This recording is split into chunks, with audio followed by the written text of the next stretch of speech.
Welcome to The Front Garden, brought to you by Straight Curve Australia, leaders in precision engineered steel garden edging systems, built for speed, strength and finish.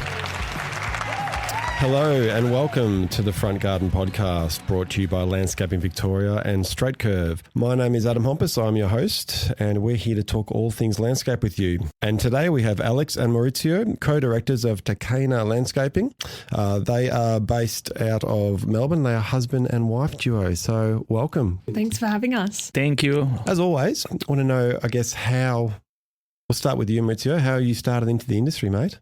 So we started 6 years ago now, and I have a background in industrial engineering. Like when we met with Ale, she was studying permaculture, and that is where we start. Really. Yeah, wonderful. And so, Alex, you had a permaculture background, obviously. Yeah, so I definitely didn't think we were going to turn it into a landscaping business. Yeah. Traditionally, with permaculture, you go into like consulting and you'll design large-scale properties with like edible gardens and things like that. So I thought I was following the traditional path.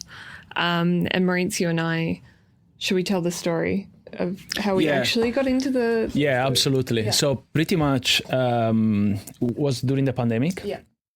We found ourselves living in a house with a pretty bare backyard, and was a really uncertain moment for everyone. We didn't know how long we were going to stay there, and again, Ale was studying permaculture, and I was she exposed me to the study that she was doing, and I found it fascinating, and the principles. They were just made so much sense to me. Yeah. So I asked her to show me what was the work of the people were doing in permaculture, because like these principles is an holistic approach that should be integrated as a thinking process in every design.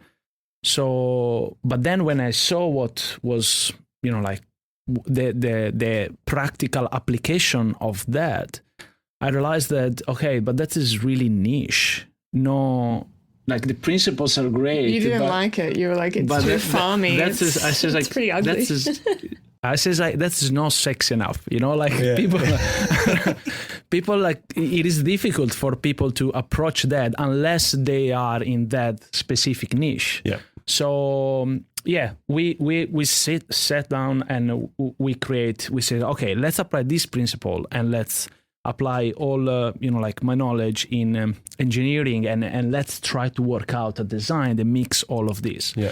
So we created a professional design for the property that we were living in, and we contacted the landlord and say, hey, we don't know how long we are gonna stay here for, and we have this design that we have done for your backyard. We don't want any money, but just can we fix it? Can we do this? And she says like, yeah, sure, just go for it.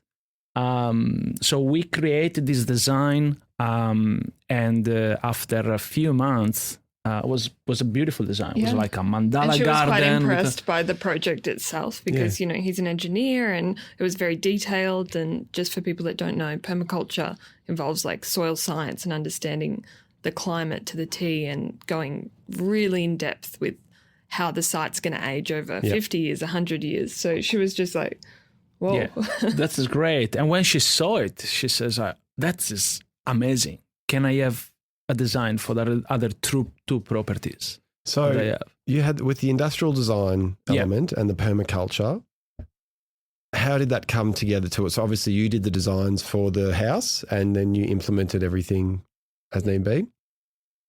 That's wonderful. Yeah. Yeah, and then she invited us to do the design and actually quote and do the projects, and they turned out amazing. And then... and this is how we started. So did this particular client, you got more off that client? That was the landlord, is that right? Actually, and even like the go on from that is I don't think we actually thought it was going to be still. We weren't connecting the dots on the business side of that. We just happened to be really good at it. And then I got a call from High Pages randomly one day, and they told me about how they work and everything. And they were like, we'll give you a month trial. And then, That was another turning point because obviously this client, the first one that we got, we did like a couple of jobs for her.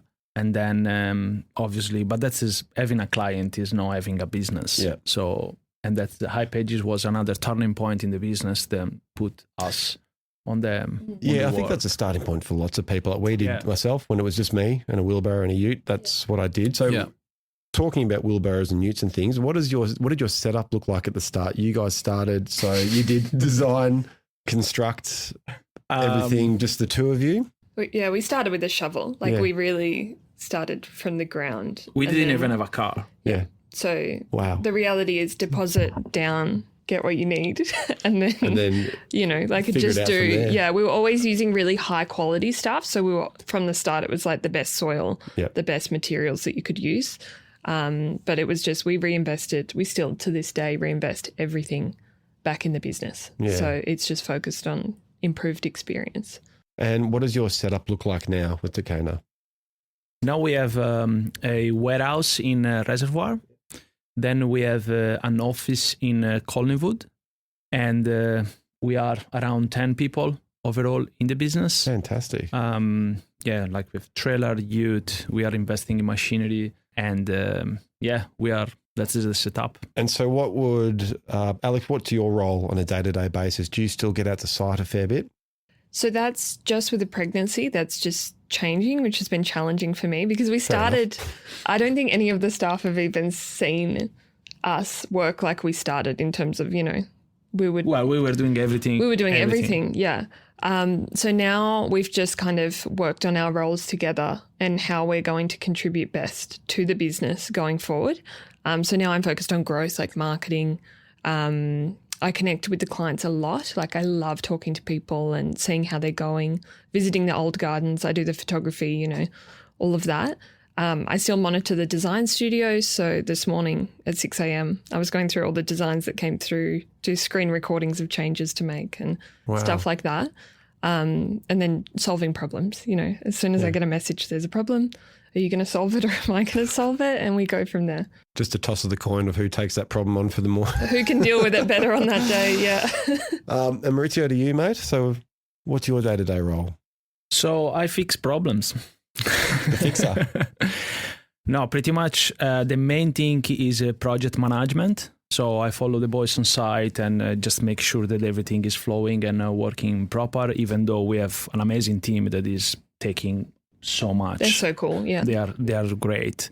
But also I do, now it's changing a little bit because Ale obviously is due. So I'm doing more on-site consultations with the client.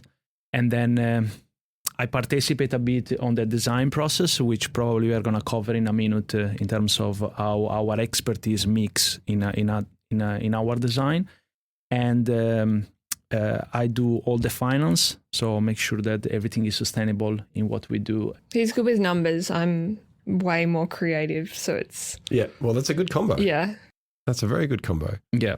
So in terms of your team, talk to us about do you have the foreman and apprentices? How does that work? So we have the site manager that is a qualified landscaper, and then we have 2 horticulture, and then we have a landscape architect, then we have a couple of laborers, and then it's me and Ale. Yeah. We have another person that follow us a little bit on the marketing side.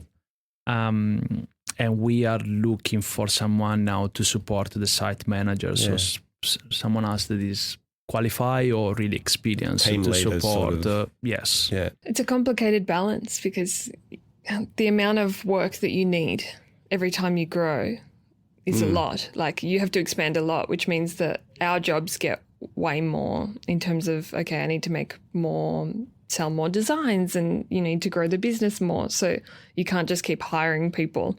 But as you would know, there's so many roles in the business that could be filled. Exactly. So in terms of that, in terms of if you're looking to get another staff member on, do you guys sort of go over the numbers and think, okay, if we're paying this person X amount per year, this is what we need to bring in. How are we going to do it?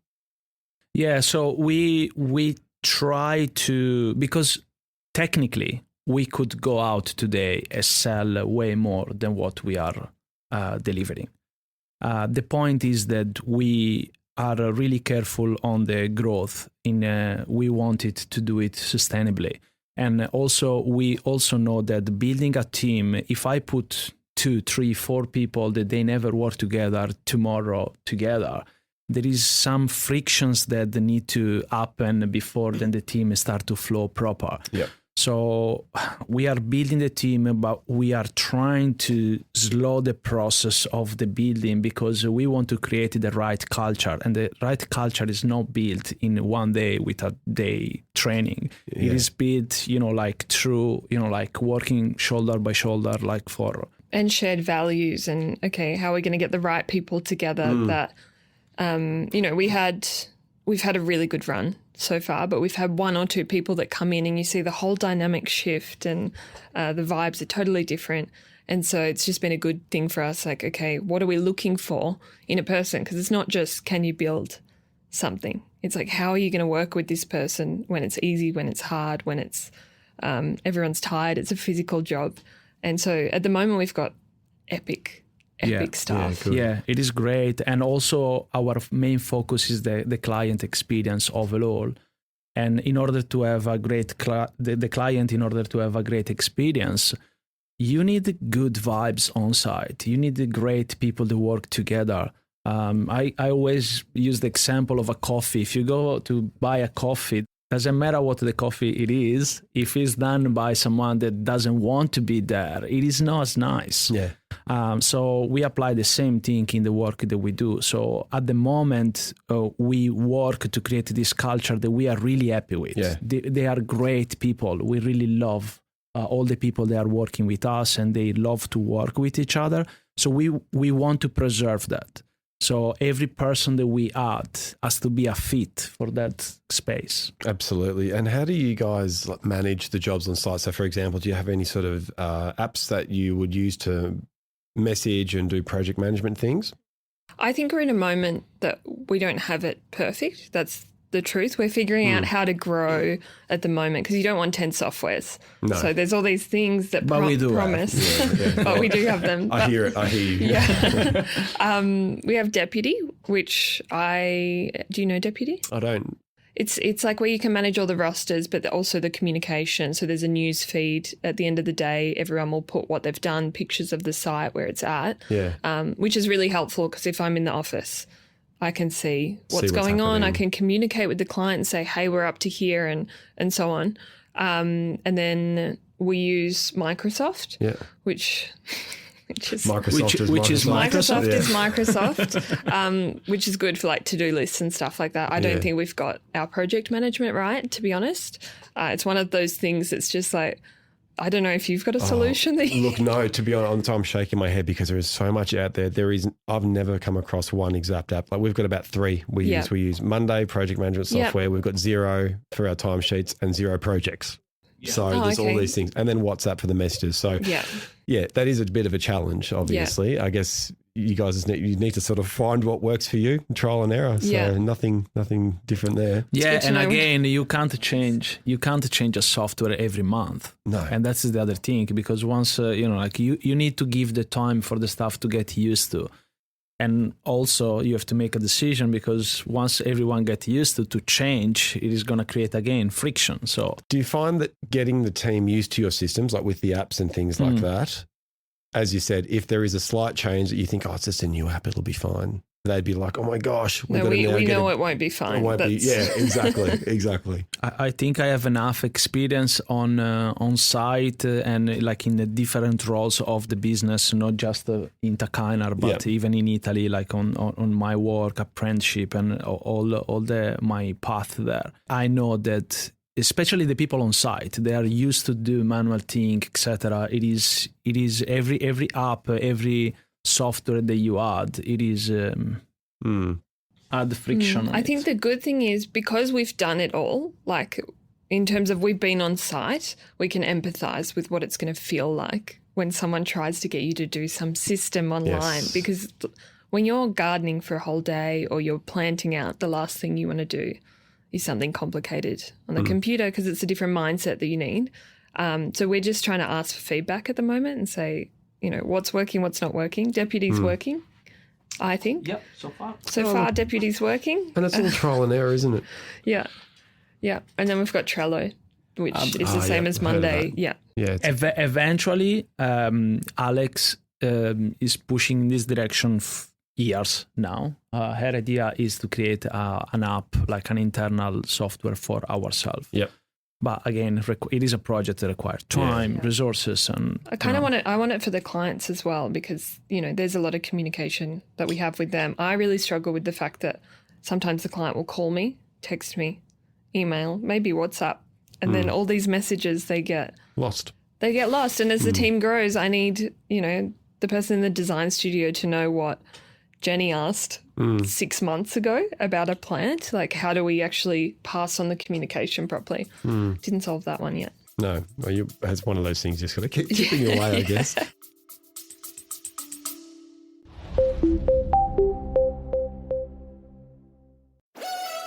Landscapers, designers, architects, listen up. Straight curve steel garden edging installs up to 3 times faster than traditional systems. No drilling, no tech screws, just a clean, sharp finish. And right now, the first 10 front garden listeners to get in touch will score a free 7-metre Click Connect box. Email the word edging to connect@straightcurve.com.au with PRO in the subject line, plus your business name, address and phone number. First in, best dressed. Get your hands on a serious edging system today.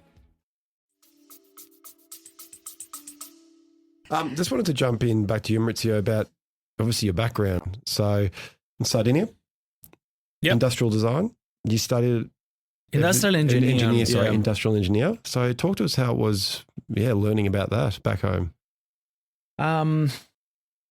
Different from here, definitely, because the study and the work that I've done, it is more, here, especially now, in Italy is getting the same, but it is everything really specialized on one really specific field that we were talking before. For example, there are like different expertise for different roles.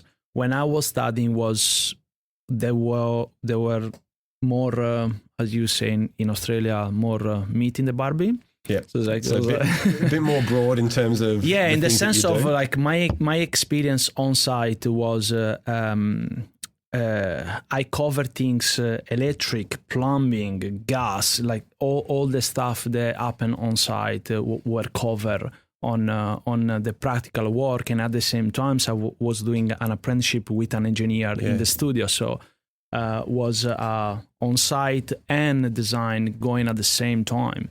And that is what, like after all that period, I opened my own studio, and I was specialized in renewable energy mainly. But I also won a tender for a council, and I was managing all the infrastructure system in my town. And I was following a project that was supposed to create a better life for the people in the town, and was based on sustainable infrastructure, and that's involved a really holistic approach to the design.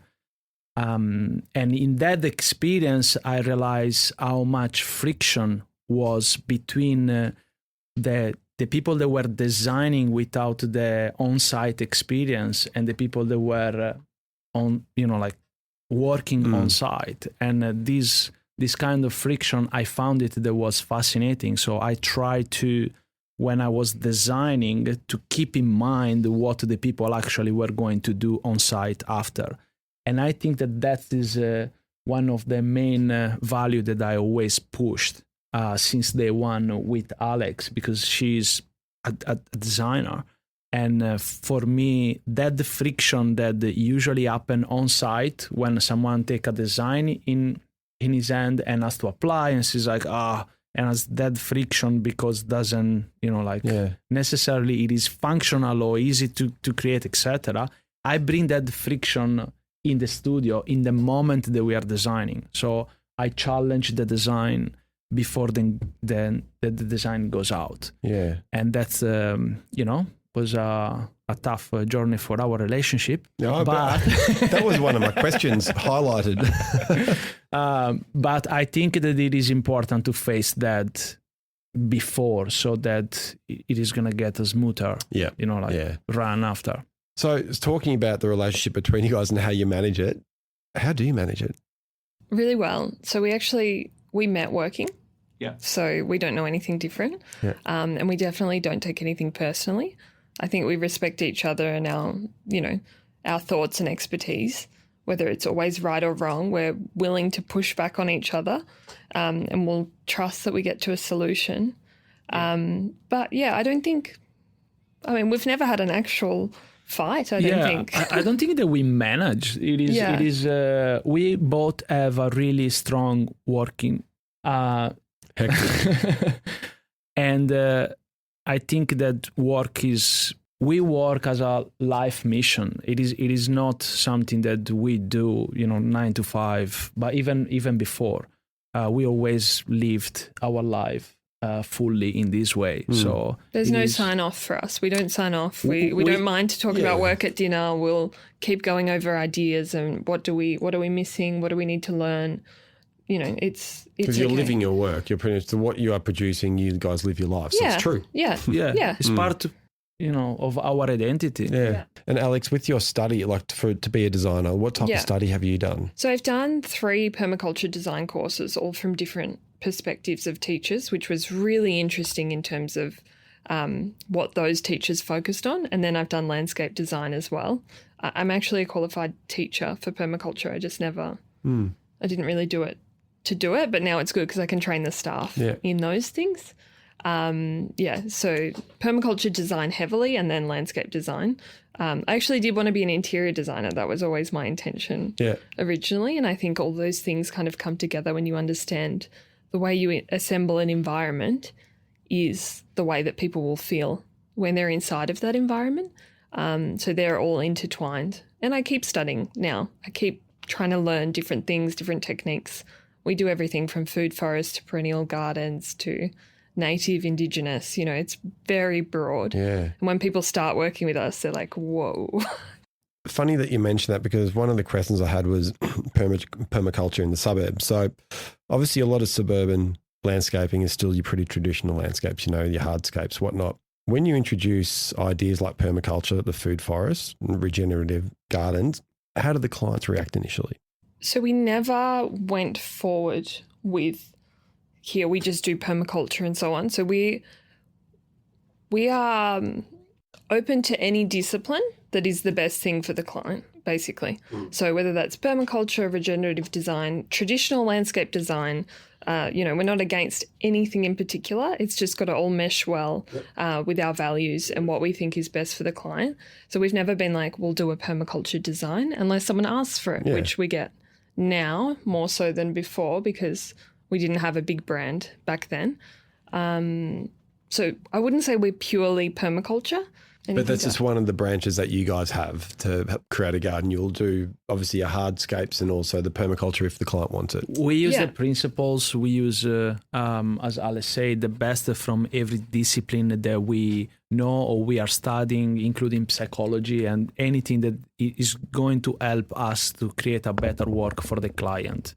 Everything that is going to create a better work for the client. Yeah. Yeah, and that's with the psychology, for example, it's like, okay, what kind of personality does this person have?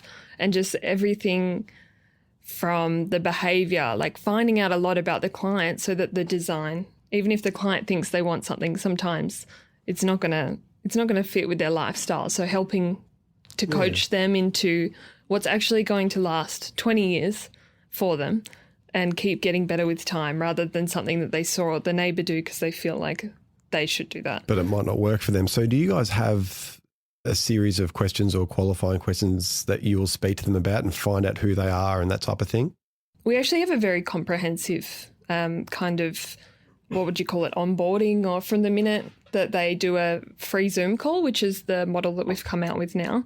I'll generally do that and I'll meet with them for half an hour to find out what they want, who they are, and what their space is like, and get kind of the information that they need in terms of what are they up for in costs realistically and what the process would be, but also just to understand what they're saying and what I know from experience is likely the direction that they're going to go in as well. And then we have a full site analysis thing if they decide to go ahead with a site visit and the landscape design. And we spend an hour and a half with them on site. We'll talk to them about where they're from, what they're... At the end of the day, we are serving them and we are creating something for them as to work for them. So there is no point to do something for someone that you don't know. And also that is probably one of the reasons because with most of our clients, we create a really good relationship. We become friends with a lot of them. It's actually getting a bit out of control because we've, the gardens we did 6 years ago, we're still going back to visit those people. So the other day we went to see a food forest that we did 5 years ago and you have a coffee, they gave us a gift for the baby. It's a really nice created that relationship community. Yeah. I think it is important. I grew up in a really small town where the community it is really strong and we are really connect. And there are studies about this thing that improve life of people. Connection is really important. That's what Europeans do. Yeah, that's fantastic. One thing I wanted to jump on before it slipped my mind was you mentioned about costing. So do you give clients an idea of what you think a project would cost before the quote or the design process? So I think our strength is it's very hard, as you would know, to tell a quote before you've done any design work because the tendency for clients is to throw things in, a lot of things in once you start the process and you're hang on, you say your budget was this. And they're yeah, we just want to see what this would look like. And you can kind of do a full circle. But what we'll do in the design process is if you say your budget's 50K, we'll work to quote throughout the design process. And that helps people understand where we're at, what's valuable to them, because, what matters to one person doesn't matter to the other. And then there's no surprises at the end. So in that design process, maybe the first concept, it's this one would be 40K, this one would be 65K, and this would be 85. They've got a really clear view of what they're paying for, and it's broken down into chunks as well, and then they can make an informed decision from there, and then we work on the details after that. Yeah, so because you guys do the building of the gardens yourself too, don't Correct. you? Yes. So it's not just going to someone else to quote it because they could double the price maybe, but you guys know how much it costs for you to do it, and it's a realistic figure. So you said you break down the quotes. I'm assuming, is it sort of itemised, is it? We'll do clearance as a quote, clearance and demo. And then we'll do, depending on how big the job is as well. Yeah. So if it's a small job, it might be broken into hardscape, softscape, Yep. And then irrigation or whatever is added on. If it's a big job, it might be more itemized for things like trellising and things, deck trellising. Especially at the beginning, we try to chunk up the actually price to educate the people to understand what's the work involved. Yeah. Because the truth is that most of the people don't know what's the work involved. And a lot of people think that maybe they can do it as well. And then when we do the job and they see us removing big rocks from underground and things like this, everyone's if I had known that, I would have maybe even paid more. Do you guys find, exactly. Do you guys find that it's just crucial to say excavation, if you know it's going to be a challenge, you explain to them and say, this is what we're going to need to do. This is where the cost can really jump up as well. Just to, as you said, educate them more about where the costs are going. Yeah, I think most people are pretty fine with it anyway. I mean, our quotes are quite detailed once you explain the work involved. I found that elaborating more on what's involved, which I've done more in the last 2 years, has actually helped a lot. It's helped a lot of back and forth to be I'm not sure about this. It seems like a lot for that. Once you list out what's involved in clearance, you understand that there's the skip bin and the machinery and the staff that have to do it, the labour. Then you think, maybe it is worth that. Because it is, there's so much involved. So how do you communicate that to a client? Because you just have a whole team running, right? Well, exactly. And that's the thing they need to know rather than just going, here's your landscape, it's going to cost X amount. breaking it down would really help, obviously. So with your team, do you contract many things out at all? Or is it like excavation, paving, everything done in-house? Because we're also not doing like pools and stuff at this point. So At this point, is that something you might look at doing? I don't know. That is new for me. I don't know, Ale. I in the future, I'd really love to do like large wellness spaces incorporated with food gardens and stuff like that. Obviously, a bigger operation to run, but I could definitely see that happening in the future, and we wouldn't build the pools ourselves.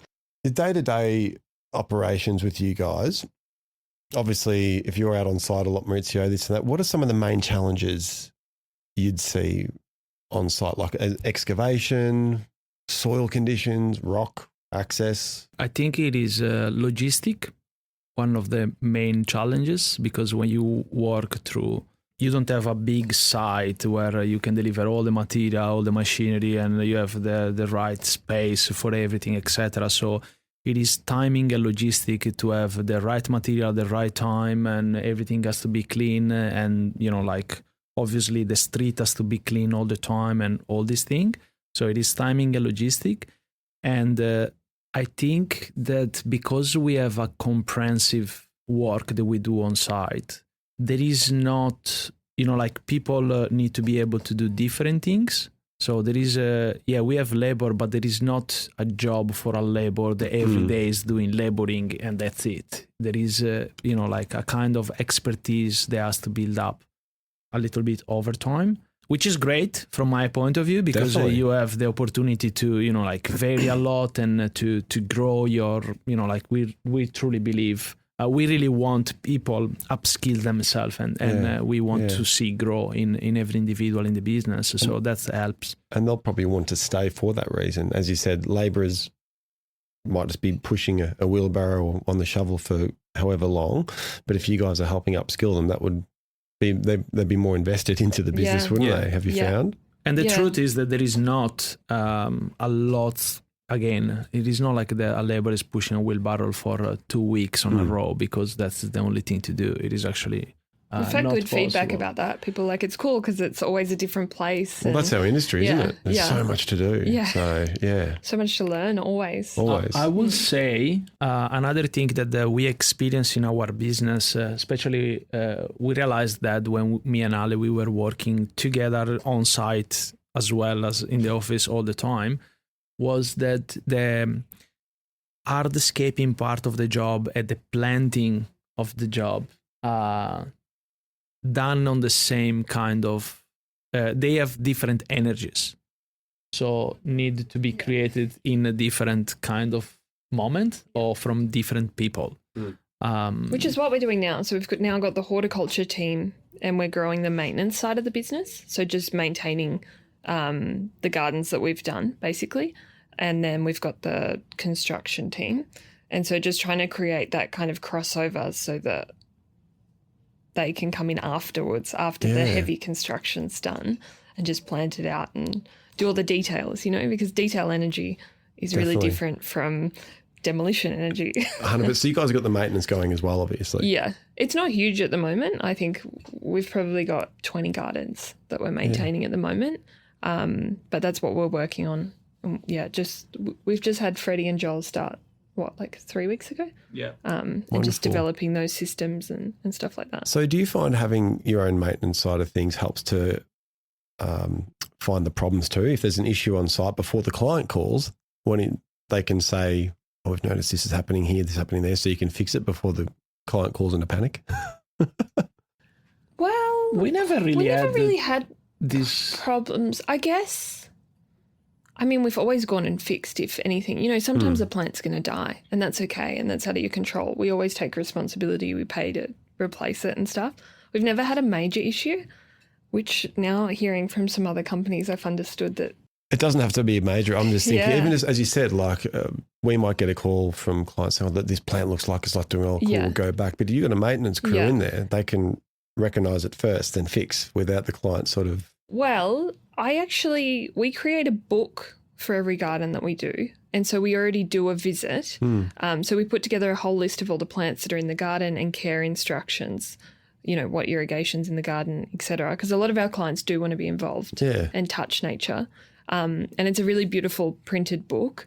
So that gives the opportunity to just do a little look over as well, whether it usually comes 3 or 4 weeks after the garden's finished. Yeah. So that's kind of our opportunity to have a look, make sure everything's doing good. Yeah, wonderful. And flag out anything that might be looking a bit crispy. Fix it as you need. Yeah, exactly. In terms of the supply of your stock, and the reason why I'm asking is because I saw a great YouTube when you're talking about importing versus using local. Do you guys try to use as much local Australian stuff where possible? We're not perfect. No. We are not perfect. Yeah. So one thing, we've always been really good on the wood because coming from our experience in the Takaynar forest and seeing the demolition of the forests. The logging, it was really important to us to find a solution and learn more about, where do you get wood from? Because it's a renewable resource. It's not bad to use wood. It's good. But there's some great companies like Bambara Forestry that they do selectively harvested timber. That's just a really nice way to manage timber, and the wood's really good quality. So we've always used regenerative woods. Yeah, again, we are not perfect because you can't get everything that is, you need to create a balance. But it is good to push in that direction and also to educate people in the choices that they do. So, and I've had clients, like we've got a really lovely lady in Surrey Hills that she was going for one solution, like marble, really traditional. And she said, thank you so much for your video on the travertine. And it made her think about what else we could use. And we worked together to kind of find different solutions that are more sustainable. Nothing's perfect. Like it is what it is. You're cutting a rock, basically. But bluestone, for example, is local to here. So it's going to travel less. Castlemaine's a great one if you want that kind of sandier Exactly. look. Well, that's what I liked about the YouTube. For anyone listening, obviously, these guys went through the process of cutting the stone to shipping it to Australia and the effect it has, pretty much. So trying to go local is always fantastic. But I just want to jump back to, you said you guys had the experience in the Takaynar forest. Talk to us about that. Obviously, that sparked the interest to get the business going. Yep. Well, it didn't spark the interest to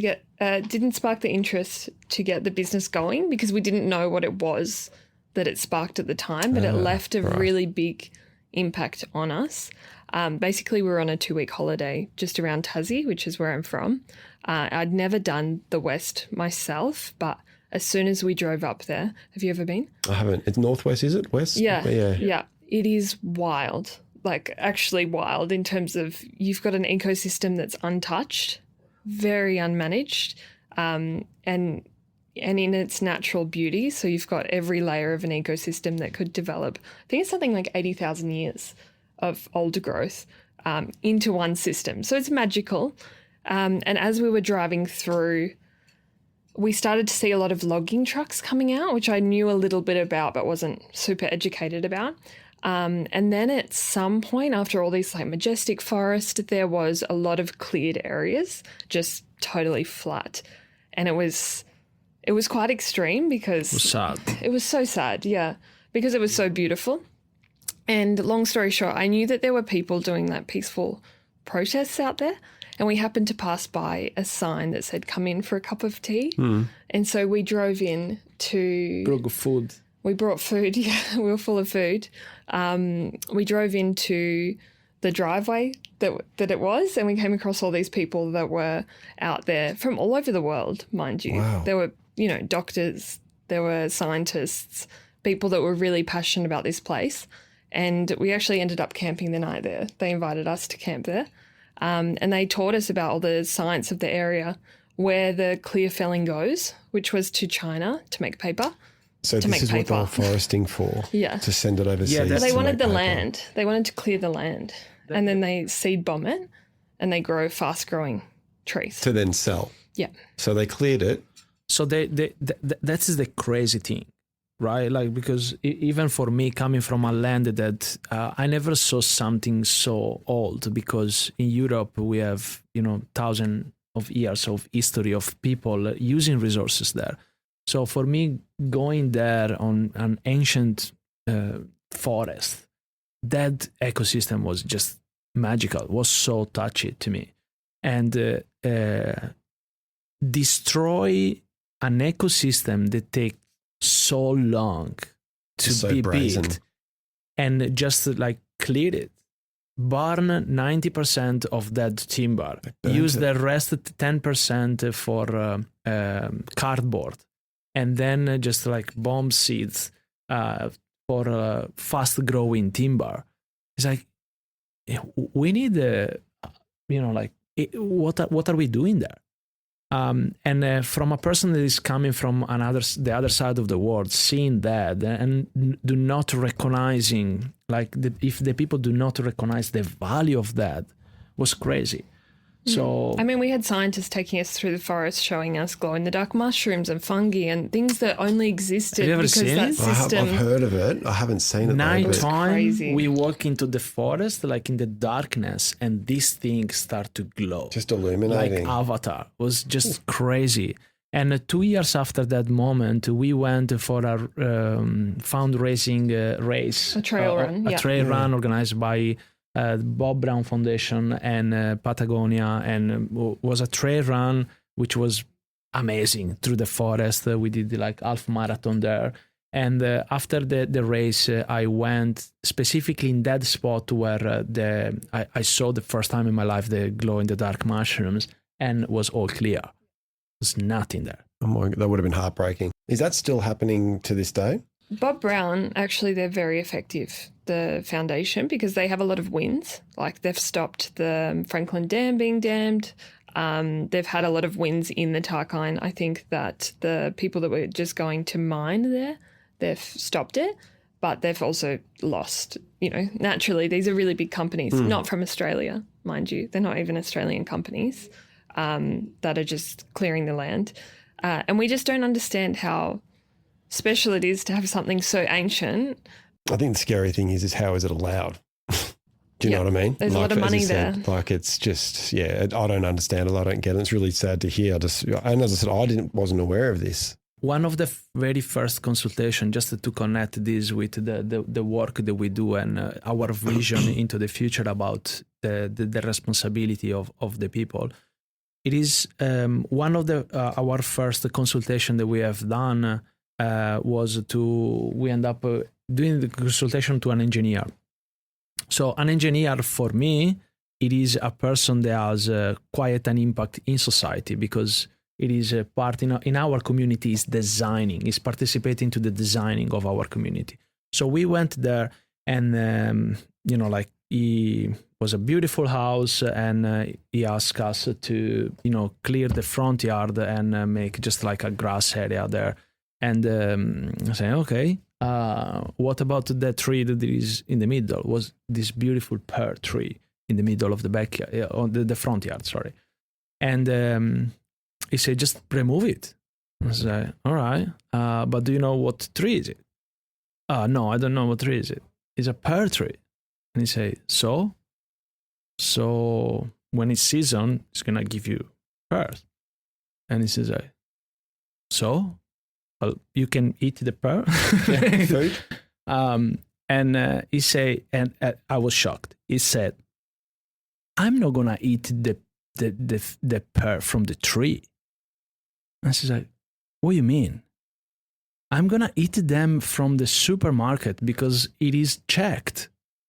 And I said, all right, so we have a big problem here, because we have an engineer that is participating at the design of our cities that doesn't trust a tree. And that's just baffling. So that is crazy. And it is not his fault, because this person went through our major education system for years to become an engineer and still thinks like that.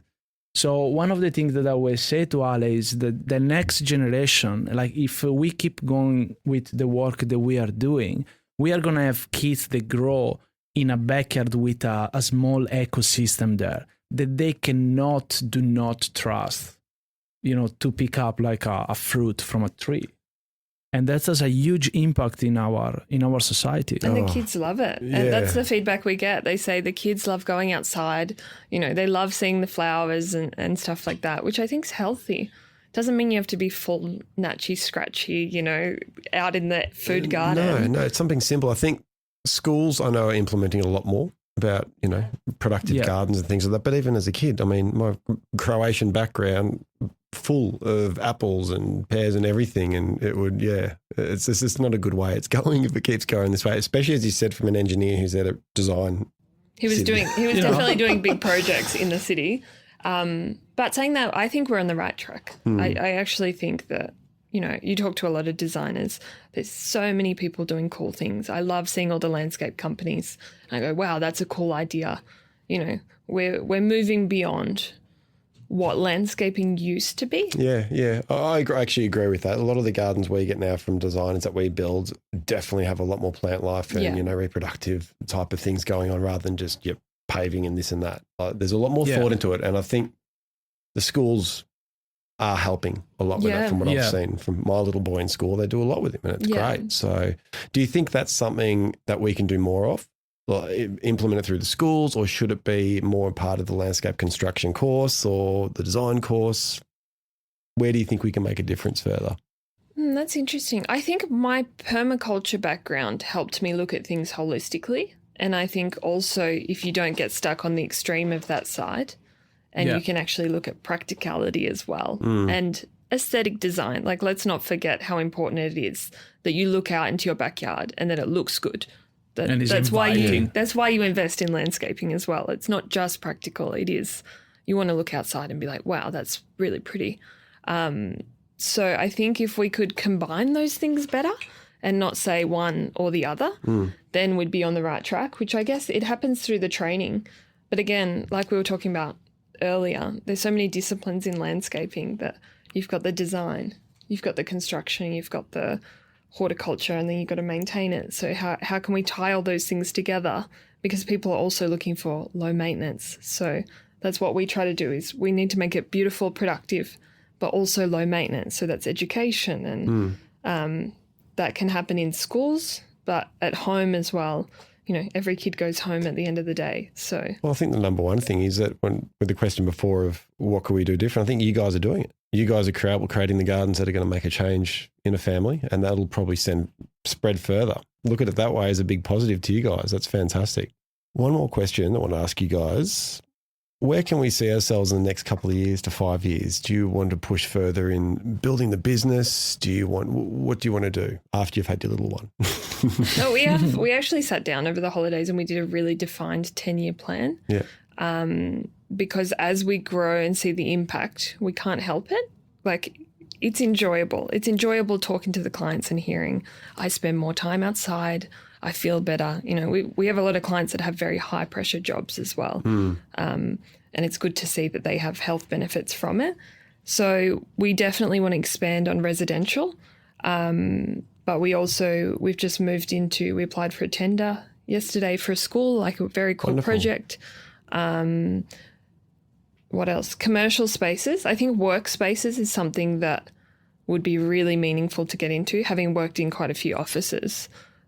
I can't believe how plasticky the plants are and so on. And also we are developing projects overseas too. So back in Italy, we are bringing some knowledge there and trying to bring some from Italy into Australia. Both sides. But it sounds like actually Australia as well. One of the things that I see, it is because I live both, like my life is actually split in two places in the world, and I feel like that I have family in both places. And it seems like that there is a different generation going on. And I think that in Australia you have the new generation, the people that they are living in Australia now, like the youth, that it is really aware of everything that we spoke about today. And they wish to have the opportunity to have a piece of land and have, for themselves.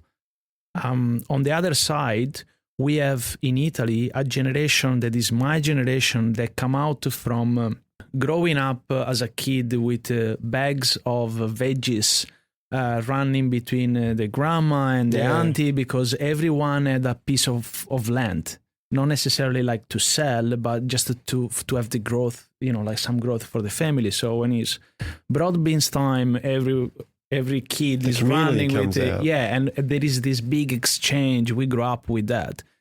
But what's happening is that my grandfather passed away, my uncle passed away, and my father is healthy, but it is getting older, and you have in each family few figures of the family that passes away, and they were taking care of that piece of land, and the new generation associate with that the kind of old poor time.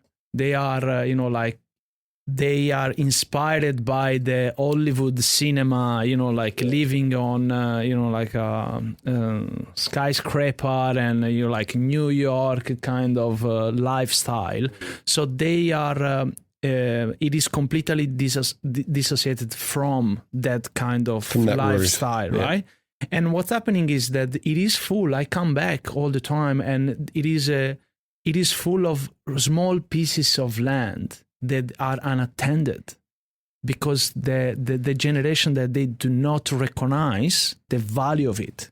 So the same experience that I had in Tasmania with people that are not recognizing the value of that ecosystem, that I'm seeing the same parallel coming back to Italy, and seeing that the people are not recognizing the value of that. So we are trying to promote and trying to, open up conversations about this thing, because in the next generation, they are going to recognize that. Yeah. So designer's paradise, though. My maternity leave project is to design around Mauricio's dad's farm and go really like experimental with Mediterranean perennial style flowers. And I was actually supposed to go out to Ralph Bristow on the weekend. I don't know if you saw, he was doing an open garden. Master of perennial style planting, just to try and experiment over there, because the landscaping scene over there is pretty different, non-existent almost. You don't pay someone to do the landscape. So we want to experiment a lot over there. That's amazing. Well, it sounds like you guys are really doing the bit for what you're talking about. So seriously, congratulations Thank you. Running such a great operation. So Mauricio, Alex, it was wonderful to chat with you, and look, all the best. Good luck with the family. Thank you so much. And take care. Pleasure. Thank you. And that's a wrap for this episode of The Front Garden, brought to you by Landscaping Victoria and Straight Curve Garden Edging, proud supporters of the landscaping industry. Don't forget to follow the podcast on your favourite platforms so you never miss an episode. And if you enjoyed today's chat, share it with your crew, your mates, or on your socials. Let's keep growing this community together. I'm Adam Hompas. Thanks for listening. I'll catch you next time, the next episode of The Front Garden.